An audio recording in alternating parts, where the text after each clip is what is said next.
Hello दोस्तों, स्वागत है आपका आज की इस वीडियो में। आज की इस वीडियो में हम लोग बात करेंगे गुणित अनुपात का नियम और व्युत्क्रम वर्ग के नियम का। तो चलिए वीडियो को स्टार्ट करते हैं।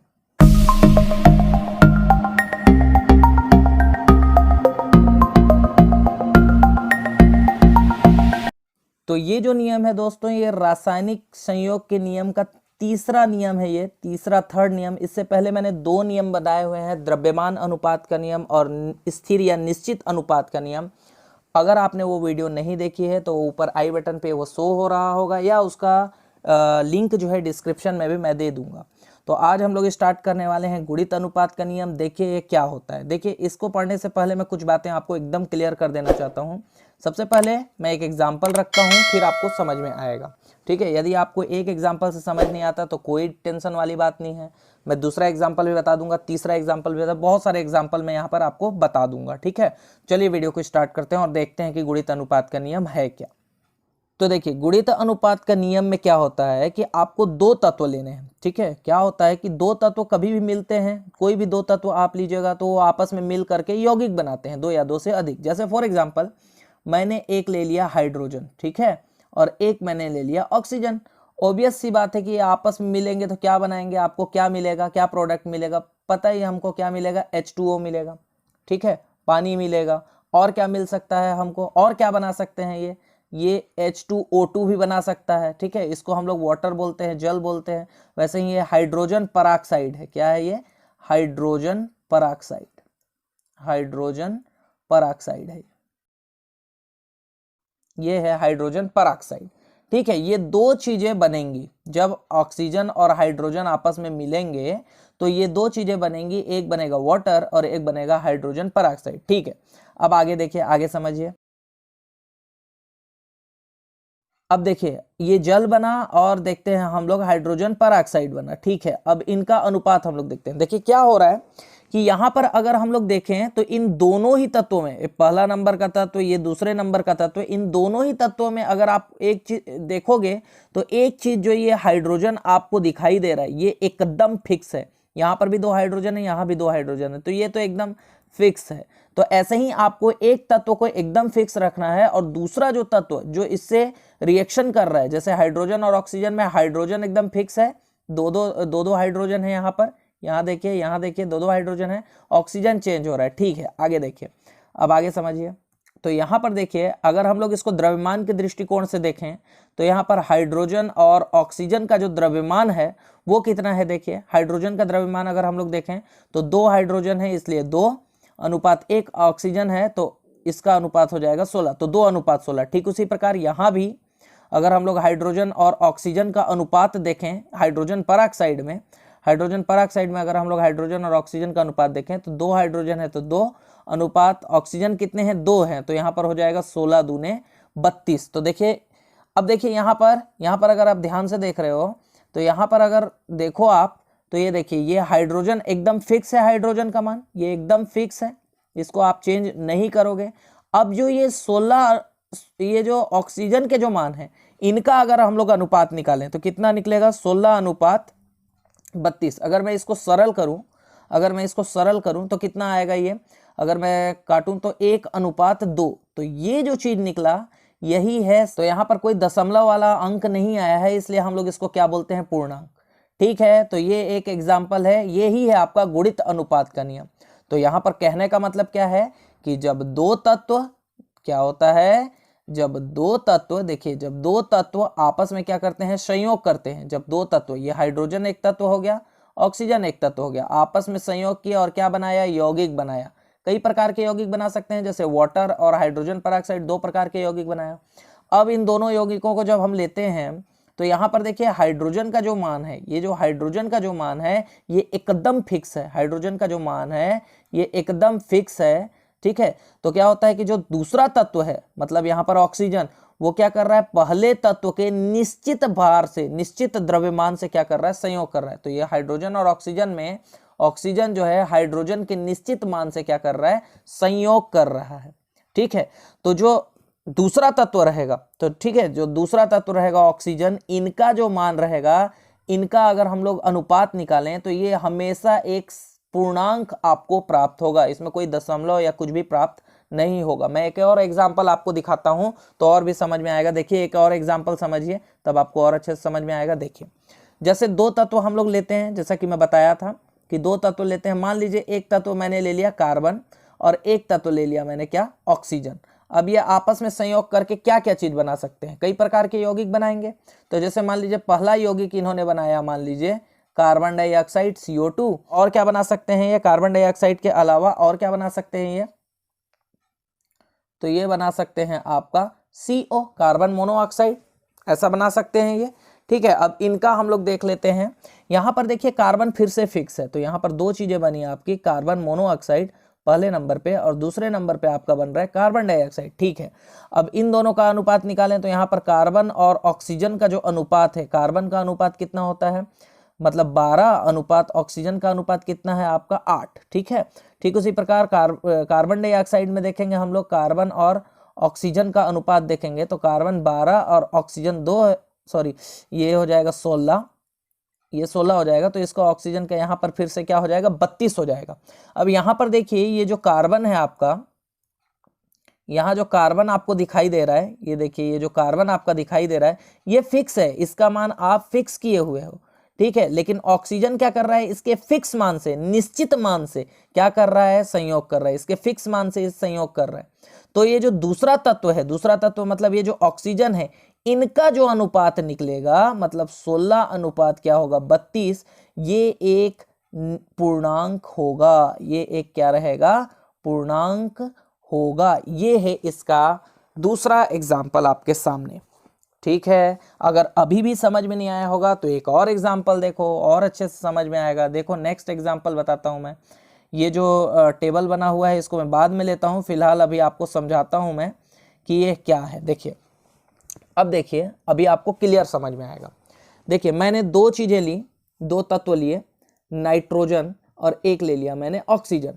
अब देखिए नाइट्रोजन और ऑक्सीजन आपस में मिलकर के कई प्रकार के तत्व बनाएंगे। ठीक है, पहला तत्व देखिए आप क्या बना रहा है, ये देखते जाइए। पहला तत्व क्या बनाएगा, देखिए पहला तत्व ये बनाता है नाइट्रस ऑक्साइड N2O, ये बनाया पहला तत्व। दूसरा देखिए, दूसरा तत्व देखिए, दूसरा क्या बनाएगा, नाइट्रोजन ऑक्साइड भी बना सकता है ये, क्या बोलते हैं इसको, नाइट्रिक ऑक्साइड भी बोल सकते हैं। ठीक है, नाइट्रोजन ट्राई ऑक्साइड भी बना सकता है ये N2O3, ये भी बना सकता है। नाइट्रोजन ट्राई ऑक्साइड बना सकता है। चौथा और भी बना सकता है ये नाइट्रोजन टेट्रा ऑक्साइड बना सकता है, नाइट्रोजन टेट्रा ऑक्साइड बना सकता है। पांचवा नाइट्रोजन पेंटा ऑक्साइड बना सकता है। ऐसे ये मतलब कितने कितने हो गए, ये 5 तत्व बना रहे हैं। देखो नाइट्रोजन क्या कर रहा है और ऑक्सीजन दो तत्व हैं, आपस में संयोग कर रहे हैं और दो या दो से अधिक तत्व बना रहे हैं। देखो यहाँ पर 5 प्रकार के, सॉरी तत्व बोल रहा हूँ, यौगिक, 5 प्रकार के यौगिक बना रहे हैं। ठीक है, अब इस 5 प्रकार के यौगिक में हम लोग नाइट्रोजन को देखेंगे, फिक्स है। यहाँ पर आपको NO में फिक्स नहीं दिखाई दे रहा है, लेकिन अभी आपको मैं समझाऊंगा तो फिक्स हो जाएगा। देखिएगा कैसे, भले यहाँ पर एक ही नाइट्रोजन दिख रहा है, अभी मैं जब इसको इनका द्रव्यमान लिखूंगा तब आपको समझ में आएगा। देखिए कैसे, अब समझाता हूं मैं इसको। तो यहाँ पर देखिए पहला जो तत्व आपका बना वो बना आपका N2O। ठीक है, नाइट्रस ऑक्साइड। अब इसमें हम लोग नाइट्रोजन और ऑक्सीजन का अनुपात देखते हैं। तो नाइट्रोजन ऑक्सीजन का अनुपात, नाइट्रोजन का अनुपात होता है 14 और 2 नाइट्रोजन है यहाँ पर। देखिए 2 नाइट्रोजन है इसलिए इसका अनुपात आएगा, मैं यही लिखता हूँ। और देखिए नाइट्रस ऑक्साइड का अनुपात आएगा, देखिए 2 नाइट्रोजन है यहाँ पर, तो इसलिए एक नाइट्रोजन का होता है आपका 14, तो 2 नाइट्रोजन है मतलब कितना हो जाएगा आपका 28। 28 अनुपात 1 ऑक्सीजन है, इसलिए इसका अनुपात कितना हो जाएगा आपका 16। ठीक है, तो नाइट्रोजन ऑक्साइड ये जो चीज है, ठीक है, ये जो चीज है इसका जो अनुपात है वो निकल करके आता है, पहला नाइट्रस ऑक्साइड का जो अनुपात है वो निकल करके आता है आपका 28 अनुपात कितना निकल करके आता है 16। ठीक है, दूसरा तत्व लेकर के आते हैं हम लोग नाइट्रस ऑक्साइड NO। ठीक है, nitric oxide, sorry nitric oxide. अगर हम लोग इसका अनुपात निकालें तो एक होगा 14, अनुपात हो जाएगा 1 ऑक्सीजन मतलब 16। ठीक है, यहाँ पर ऑक्सीजन निश्चित नहीं है ना, ध्यान रखिएगा, अभी देखिएगा आगे भी ऑक्सीजन है। तीसरा तत्व हम लोग लेकर के आते हैं, तीसरा तत्व हम लोग लेकर के आते हैं। देखिए तीसरा तत्व लेकर के आते हैं, तो तीसरा तत्व बना नाइट्रोजन ट्राई ऑक्साइड, ये बन रहा है आपका नाइट्रोजन ट्राईऑक्साइड बन रहा है। इसका अनुपात देखें तो हम लोग 2 नाइट्रोजन है इसलिए 28 अनुपात 16 दूने 32, ठीक ना, 16 दूने 32, 16 तिया 48, ये आ जाएगा आपका 28 अनुपात। चौथा का देखिए तो चौथा में क्या है आपका नाइट्रोजन टेट्राऑक्साइड, तो यहाँ पर नाइट्रोजन फिर से फिक्स है 28 अनुपात 16, 16 चौके कितना हो जाएगा आपका 64 हो जाएगा। और पांचवा और आखिरी जो बन रहा है आपका नाइट्रोजन पेंटाऑक्साइड, तो फिर से नाइट्रोजन यहाँ पर 28 हो जाएगा, ठीक है, नाइट्रोजन यहाँ पर क्या हो जाएगा आपका 28 हो जाएगा अनुपात, यहाँ पर ऑक्सीजन हो जाएगा आपका कितना 16 पंचे 80। तो ये देखिए हमको जो अनुपात मिला है वो 28 अनुपात 16 पहला का मिला, दूसरा का अनुपात जो मिला है वो मिला है हमको 14 अनुपात कितना 16 का, ठीक है, फिर तीसरा ऐसे मिला है। अगर मैं इसको और सरल करूं, देखिए अगर मैं इसको और सरल करूं, ये जो चीज है आपके सामने, ये जो चीज है अगर मैं इसको और सरल करूं, देखिए अगर मैं इसको और सरल करूं तो यहाँ पर अगर मैं इसको और सरल करूं तो देखिए और कैसे सरल हो सकता है। ये 28 अनुपात क्या रहेगा, ये 16 है, सॉरी 28 अनुपात 16, अगर मैं इसको सरल करूं तो ये और कैसे सरल हो सकता है। अगर मैं काटूं इसको 2 से काटते हैं तो यहाँ पर हम लोग 2 से काटेंगे तो 28 और 16 को यदि हम लोग निकालेंगे तो ये आता है आपका 14 अनुपात 8, ये आ रहा है ऊपर वाले का। दूसरा तो ऑटोमेटिक देखिए यहाँ पर काट सकते हैं लेकिन 14 दिख रहा है फिक्स करने के लिए, तो हम लोग 14 अनुपात इसको उतना ही लिखेंगे, 14 अनुपात 16 ही रहने दीजिए, इसका 16 ही रहने दीजिए। इसको फिर काटेंगे तो फिर से ये तीसरे वाले को काटेंगे तो 14 अनुपात आपका आ जाएगा ये कितना 24, ऐसा 2 से काटेंगे तो 48 को 2 दूने 4 और 2 चौके 8 आ जाएगा।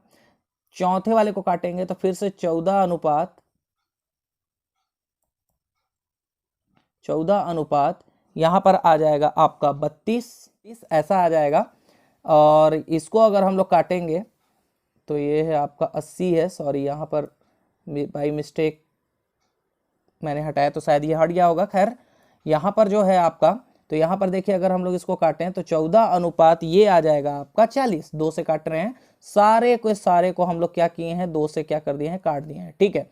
तो ये अनुपात आपको मिल रहा है यहाँ पर। अब देखिए इस अनुपात में अगर आप ध्यान से देखोगे तो जो नाइट्रोजन का जो मान है 14, ये आपको फिक्स दिखाई देगा, ठीक है, लेकिन ऑक्सीजन के मान, तो ऑक्सीजन के जितने भी मान आपको दिखाई दे रहे हैं, ये जितने भी मान हैं, जितने भी ऑक्सीजन आपको दिखाई दे रहे हैं, ये क्या कर रहे हैं नाइट्रोजन के एक निश्चित मान से क्या कर रहे हैं, ये संयोग कर रहे हैं, ऐसा निश्चित मान से क्या कर रहे हैं आपका संयोग कर रहे हैं। और इनका अगर हम लोग अनुपात निकालें देखिए तो 8 अनुपात 16 अनुपात 24 अनुपात 32 अनुपात, इसका अगर हम लोग अनुपात निकालें तो आ रहा है 1 अनुपात 2 अनुपात 3 अनुपात 4 अनुपात 5 आ रहा है, जो कि क्या है एक पूर्णांक है, मतलब क्या बोलते हैं दशमलव में मान नहीं आएगा। तो इससे प्रूव हो रहा है। अब मैं इसका लैंग्वेज बताता हूं आपको। आई थिंक मेरे ख्याल से 3 एग्जाम्पल मैंने दिए यार। सबसे पहले मैंने ऑक्सीजन और हाइड्रोजन का दिया, तो क्या हो रहा था 2 तत्व आपस में मिल रहे थे और कई प्रकार के यौगिक का निर्माण कर रहे थे, ठीक है, देखो कई प्रकार के यौगिक का निर्माण कर रहे थे। जब इन यौगिकों में देखा गया तो एक तत्व जो था उसका मान क्या था फिक्स था, और जो दूसरा तत्व था उस फिक्स मान से क्या कर रहा था संयोग कर रहा था, ठीक है। और उन दोनों दूसरे तत्व का जब हम लोग अनुपात निकाले तो एक पूर्णांक में था, ठीक है। इसमें भी देखिए कार्बन और ऑक्सीजन 2 तत्व थे, दोनों का हम लोग कई प्रकार के यौगिक का निर्माण हुआ, और इस यौगिक में एक मान जो कार्बन का था इस एग्जाम्पल में, ठीक है, ये दूसरा एग्जाम्पल है, इसमें जो कार्बन का मान था वो फिक्स था, और जो ऑक्सीजन था वो कार्बन के फिक्स मान से क्या कर रहा था रिएक्शन कर रहा था, और इनके खुद के मान, ये जो दूसरा तत्व है ऑक्सीजन, इसका खुद का मान एक पूर्णांक में था, ठीक। उसी प्रकार यहाँ पर भी देखिए नाइट्रोजन और ऑक्सीजन आपस में संयोग करके 5 प्रकार के देखिए यहाँ पर यौगिक का निर्माण कर रहे थे, 5 प्रकार के यौगिक का निर्माण यहाँ पर हो रहा था। जब इनका देखें हम लोग तो जो दूसरा तत्व था ऑक्सीजन, वो नाइट्रोजन के निश्चित मान से क्या कर रहा है यहाँ पर संयोग कर रहा है, और इनका खुद का मान जब हम लोगों ने निकाला तो ये भी एक क्या निकला तो इनका जो मान निकला वो एक पूर्णांक में निकला। यही है आपका गुणित अनुपात का नियम। अब मैं लैंग्वेज आपको आपके सामने रखता हूं तो आपको और अच्छे से समझ में आएगा। देखिए यहाँ पर गुणित अनुपात का नियम क्या बोलता है, देखिए ध्यान से, जब दो तत्व आपस में संयोग करके दो या दो से अधिक यौगिक बनाते हैं तो सही है ना। ये देखो आप लोग, ये जो तत्व हैं यहाँ पर, ये देखिए एक तत्व ये रहा, मान लीजिए हाइड्रोजन है, सॉरी दिख नहीं रहा होगा तो मैं फिर से दूसरा पेन का यूज कर लेते हैं। यहाँ पर देखिए एक ये तत्व है, मान लीजिए हाइड्रोजन है, ये ऑक्सीजन है, आपस मिलकर के क्या कर रहे हैं, कई प्रकार के यौगिक का निर्माण कर रहे हैं। जैसे H2O का निर्माण किया है, H2O2, ठीक है, या फिर कार्बन है, वो क्या किया, ऑक्सीजन के साथ संयोग करके कई प्रकार के यौगिक बना रहे हैं। दो या दो से अधिक यौगिक बनाते हैं, ये देखिए लिखा हुआ है दो या दो से अधिक यौगिक बनाते हैं। तो दो या दो से अधिक यौगिक सही तो बना रहे हैं, कार्बन मोनोऑक्साइड, कार्बन डाइऑक्साइड ऐसे। और नाइट्रोजन का तो पता ही है आपको, कई प्रकार का यौगिक बना रहा है, ये देखिए नाइट्रोजन का कई प्रकार का यौगिक बना रहा है। ठीक है, ठीक ना, समझ में आ गया। अब देखिए यौगिक बनाते हैं तो एक तत्व भिन्न भिन्न द्रव्यमान, एक तत्व के भिन्न भिन्न द्रव्यमान जो दूसरे तत्व के निश्चित द्रव्यमान से, तो सही है ना। देखिए निश्चित द्रव्यमान से क्या कर रहा था, ये संयोग कर रहा था। देखिए निश्चित द्रव्यमान से ये जो दूसरा तत्व है वो पहले तत्व के निश्चित द्रव्यमान से क्या करता है, संयोग करता है।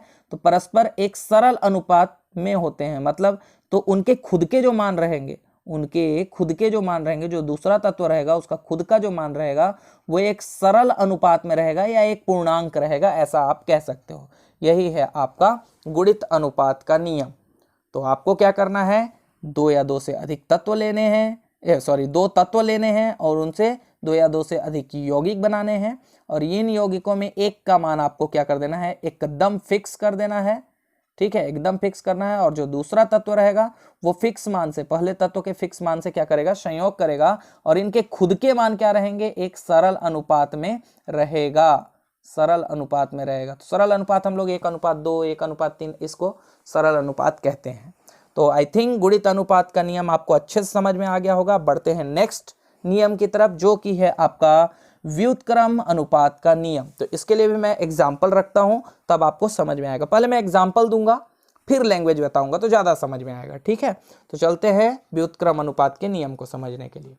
और अगर आपको कोई भी दिक्कत आती है, कोई भी टॉपिक पे वीडियो बनाना है, किसी भी टॉपिक पे, तो आप मुझे कमेंट जरूर कर देना, ताकि मेरे को मोटिवेशन मिले और मेरे को पता चले कि आपको किस चीज़ में परेशानी है, तो मैं उसी की वीडियो लेकर के आऊँगा। ऐसा कोई ज़रूरी नहीं है कि सीरियल वाइज हम लोग चल रहे हैं, फर्स्ट चैप्टर से स्टार्ट किया है, ऐसा कुछ नहीं है।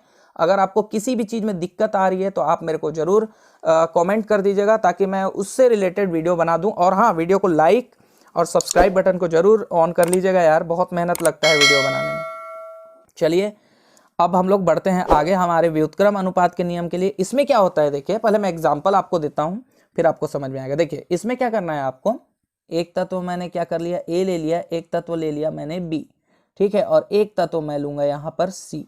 ठीक है, ये तीन तत्व हम लोगों ने लिया है।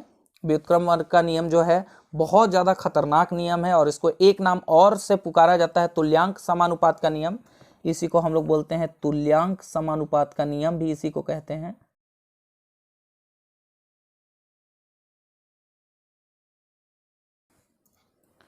तो तुल्यांक समानुपात का नियम भी इसी को कहते हैं। तो यहाँ पर हम लोग क्या करेंगे, दो या दो से अधिक तत्व लेंगे। मैं अभी आपको दिखाता हूँ। इसमें से एक तत्व मान लीजिए मैंने लिया है हाइड्रोजन, दूसरा तत्व मैंने मान लिया है ऑक्सीजन लिया है, और तीसरा तत्व मैंने मान लिया है कि ये कार्बन ही मैंने ले लिया है। ठीक है, अब देखिए अगर मैं हाइड्रोजन और कार्बन को लूँ, देखिएगा ना, पहला तत्व और दूसरा तत्व को लूँ, तो ये आपस में मिल करके, कार्बन और हाइड्रोजन आपस में मिल करके क्या बनाएंगे, कार्बन। और अगर मैं हाइड्रोजन को लिया, ठीक है, इधर समझिएगा आप,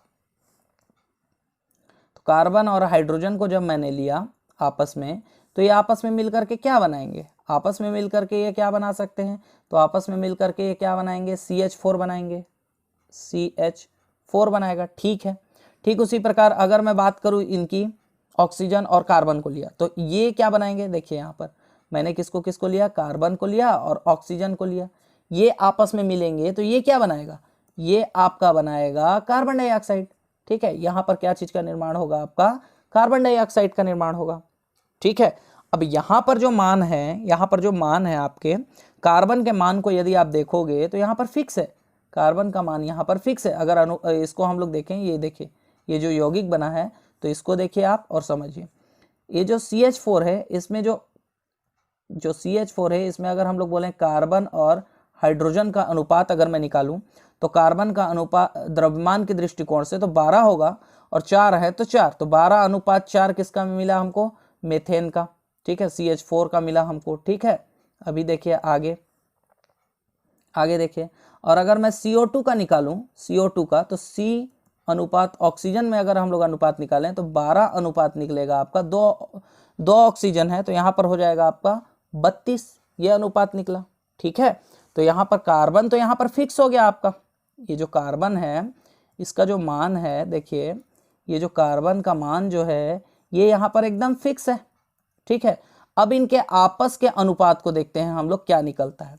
तो अगर आपस का अनुपात हम लोग देखें तो 4 अनुपात आपका आ रहा है 32। अगर मैं इसको काटूं तो यहाँ पर आ जाएगा आपका 4 8 32, मतलब 1:8 आ रहा है। ठीक है, ये पहले नियम गुणित अनुपात के नियम जैसा हुआ इतना। अब देखिए, अब व्युत्क्रम अनुपात का नियम क्या है कि दो तत्वों को तो आपने संयोग करा दिया। ठीक है, दो तत्वों को तो आपस में संयोग करा दिया आपने। अब जो तीसरा तत्व है, ये दोनों के बीच जो हाइड्रोजन और ऑक्सीजन है, अब इनका देखते हैं मान क्या होता है। तो यहाँ पर मैंने हाइड्रोजन और ऑक्सीजन को लिया और हाइड्रोजन और ऑक्सीजन आपस में मिलकर के क्या बनाएगा? जल बनाएगा, वाटर बनाएगा। अब इनमें देखते हैं हम लोग H2O में हाइड्रोजन और ऑक्सीजन का क्या अनुपात है। तो हाइड्रोजन और ऑक्सीजन का जब हम लोगों ने अनुपात निकाला तो हाइड्रोजन कितने हैं? 2 हैं, तो 2 हाइड्रोजन और ऑक्सीजन का अनुपात कितना हो जाएगा यहाँ पर? 16। ठीक है, अब अगर मैं इसको काटूं, अब इसको अगर मैं काटता हूं तो देखिए, ये देखिए 2:16 निकलता है। अब मैं इसको काटूं तो इसका भी मान कितना आता है? 1:8 आता है। तो अब आपको शायद यहाँ पर रिलेशन समझ में आया होगा कि ये जो दो तत्व आपस में संयोग कर रहे थे और ये जो संयोग कर रहे थे जिसमें एक का मान फिक्स था, इनका जो अनुपात आ रहा था वही अनुपात जो तीसरा तत्व आपस में संयोग कर रहा था ना, उसके अनुपात के बराबर आ रहा था। ये देखिए, कोई बात नहीं, मैं एक बार और फिर से समझाता हूँ, ध्यान से समझिएगा, समझ में आ जाएगा आपको। ठीक है, मैं एक बार और समझाता हूँ, बहुत अच्छे से समझ में आ जाएगा आपको। तो यहाँ पर जो हाइड्रोजन है वो कार्बन के निश्चित मान से, देखिए फिक्स मान जो 12 है इससे संयोग कर रहा है। वैसे ही ऑक्सीजन भी क्या कर रहा है? ऑक्सीजन भी कार्बन के जो फिक्स मान है 12 उससे क्या कर रहा है? संयोग कर रहा है। ठीक है, तो जब दो तत्व क्या कर रहे हैं? दो तत्व, दोनों हाइड्रोजन और ऑक्सीजन, दोनों तत्व क्या कर रहे हैं आपके? यहाँ पर देख लीजिए आप, ये जो दोनों तत्व हैं हाइड्रोजन और ऑक्सीजन, तीसरे तत्व जो है, तीसरा तत्व कौन है आपका? कार्बन, उसके फिक्स मान से, कार्बन यहाँ पर क्या है? फिक्स है, इसके फिक्स मान से क्या कर रहे हैं इन लोग? संयोग कर रहे हैं। तो उनका जो खुद का जो रहेगा, वो जो दो तत्व रहेंगे उनका खुद का जो द्रव्यमान रहेगा वो इन दोनों के द्रव्यमानों के क्या रहेगा? बराबर रहता है। ऐसे सरल अनुपात में रहता है, बराबर में रहता है। ठीक है, तो ये बराबर भी हो सकते हैं। देखिए इस केस में ये दोनों बराबर हो गए, ऐसा कोई जरूरी नहीं है, बराबर भी हो सकते हैं और एक सरल अनुपात में भी हो सकते हैं। ठीक है, तो ये था आपका ये एग्जाम्पल। अगर आपको समझ में नहीं आया होगा तो वीडियो को पीछे कर करके आप देख सकते हो। अब मैं इसका लैंग्वेज आपको बताता हूँ तो और अच्छे से समझ में आएगा। ये देखिए, ये रहा व्युत्क्रम वर्ग का नियम और इसका लैंग्वेज देखिए। जब दो या दो से अधिक तत्व अलग अलग किसी तीसरे तत्व से, तो सही है ना, ये दो तत्व थे हाइड्रोजन और ऑक्सीजन, तीसरे तत्व कार्बन से क्या कर रहे थे? ये संयोग कर रहे थे। सही बात है। ठीक है, तीसरे तत्व के निश्चित द्रव्यमान से, और कार्बन का द्रव्यमान कितना था? निश्चित था। ये देखिए कार्बन क्या था? फिक्स था आपका, कार्बन का मान 12 था। ये देखिए 12, यहाँ भी 12 फिक्स था। सही बात है। तो संयोग करते हैं तो पहले दोनों तत्वों के द्रव्यमान, तो पहले दोनों तत्वों के जो द्रव्यमान रहेंगे, ये दोनों तत्व, ठीक है, इनके जो द्रव्यमान रहेंगे, इनके जो द्रव्यमान रहेगा उनका जो अनुपात, इसका जो द्रव्यमान रहेगा, ठीक है, इसका जो अनुपात आएगा वही अनुपात बोलता है पहले दोनों तत्वों के द्रव्यमान तो उसी अनुपात में होंगे जिसमें ये दोनों आपस में संयोग करते हैं, अथवा उनका कोई सरल गुणक होगा। तो या तो वही रहेगा तो फिर सरल गुणक रहेगा, ऐसा। या फिर आप नीचे वाला अथवा करके भी देखिए, यदि दो तत्व ए तथा बी किसी तीसरे तत्व सी से, सही बात है, निश्चित द्रव्यमान से संयोग करते हैं तो ए और बी के द्रव्यमान या तो उसी अनुपात में होंगे जिसमें वे दोनों संयोग करते हैं। देखिए या तो ये उसी अनुपात में रहेगा, या तो ये उसी अनुपात में रहेगा जिसमें ये आपस में संयोग कर रहे हैं, या फिर इनका जो मान रहेगा, देखिए ए और बी का द्रव्यमान उसी अनुपात में जिसमें ये दोनों संयोग करेंगे, अथवा यह अनुपात उनके संयोग करने वाले द्रव्यमानों के अनुपात का सरल गुणक होगा। तो ये था मैं एक बात बता रहा हूँ आपको, इसमें आप एग्जाम्पल याद रखिए, ये जो एग्जाम्पल है आपका ये याद रखिए, आपको कोई दिक्कत नहीं आएगी, बस थोड़ा सा आपको यहाँ पर रीड करने का जरूरत है। तो ये था आपका व्युत्क्रम अनुपात का नियम। तो लास्ट बचेगा आपका गेल-उसाक का नियम। तो वीडियो लंबी हो जाएगी इसलिए मैं उसको अभी नहीं बता रहा हूँ, है ना। और अभी तक आप लोगों ने वीडियो देखा तो बहुत बहुत थैंक यू आप लोगों को, ठीक है, बहुत बहुत थैंक्स, ठीक है। अब और जाते जाते आप लोग एक काम कीजिएगा, वीडियो को लाइक जरूर कर दीजिएगा और सब्सक्राइब कर लीजिए, बेल नोटिफिकेशन ऑन कर लीजिए। ऐसी ही वीडियो और इंटरेस्टिंग एनिमेशन के साथ जो वीडियो है वो मैं आप लोगों के लिए लाता रहूँगा, ठीक है। और कोई भी टॉपिक आपको जो दिक्कत आ रही है वो आप ज़रूर मुझे कमेंट में कमेंट करके बता दीजिए, ताकि मैं उससे रिलेटेड वीडियो आपके सामने ला सकूँ, ठीक है। मैं मिलता हूँ आपको नेक्स्ट वीडियो में, तब तक के लिए बाय बाय।